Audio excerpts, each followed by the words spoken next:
It's very hard to explain how the news affected me, really. There's parts of it that I can remember very clearly and parts of it are blurred.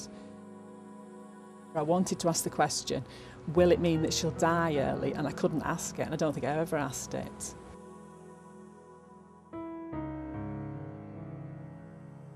My daughter Alice is 10 and I have David, who is 7.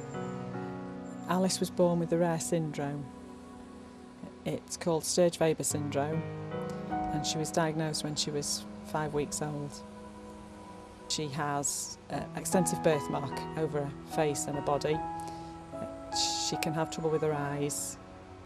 Glaucoma can be part of the syndrome, and she has learning difficulties. I can remember feeling very isolated to begin with, and then this got worse as she got sort of towards 1. It was only when she went to the Child Development Centre, and then I was in a group with the same parents whose children had other disabilities, that I suddenly felt an affinity with them and just felt they knew a lot of what I was going through and they were going through similar. The things that I need to do for Alice are obviously very different from a more typical 10-year-old. She can communicate with me to some extent. She does have some words, but a lot of things she can't ask me for, so I have to sort of anticipate what she wants. Alice is still wearing nappies, so obviously changing her nappies.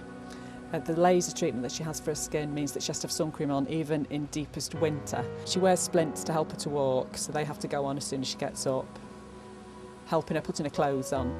She can certainly choose what clothes she wants to wear, but she just, with a weakness down one side of her body, that affects her as well as her learning difficulties. She can't just put things on.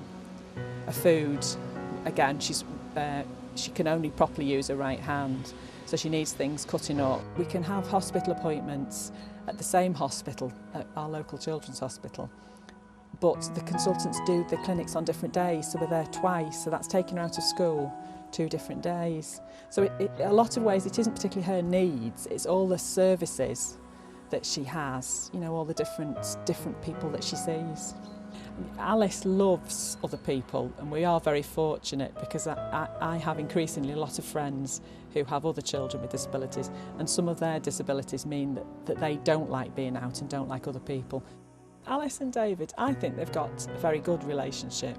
I think, like all brothers and sisters, there are times when they do fight. She laughs the most with him. He brings out the best in her, but he also brings out the worst in her. Everything that she does is a milestone because it's so hard for her to do things and it takes her so long. Learning to walk when she was 9 is obviously a big achievement because I think she just wants to be like everybody else. She isn't aware that she looks very different.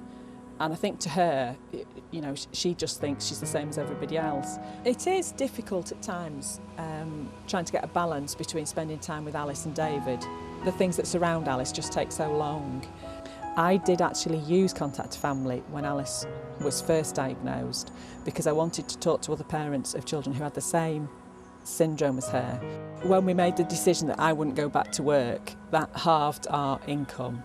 And although there are benefits that you can apply for, and which Alice does get, disabled living allowance, and I can get carer's allowance, it's obviously considerably less than if I was able to go out to work, the work that I did before.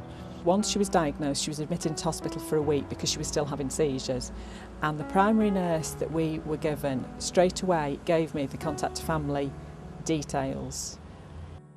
The regional Contact Family send out newsletters about things that are going on in the area, and also I've attended parents' workshops, like parents attending meetings and what they need to know and skills required for doing that. So it's a mixture of information days and sort of giving you skills really that I've found Contact Family can provide. It's difficult to say what level of care Alice will need as she gets older. I can't really predict what the future's going to be. Just really, I think we were told quite early on just to take it day by day or week by week. But certainly, with her level of learning disabilities, I think she will always need somebody to support her. And sort of what degree that will be is very hard to predict, which obviously influences how we view the future really, because you've got to put things in place, because she does need that extra support.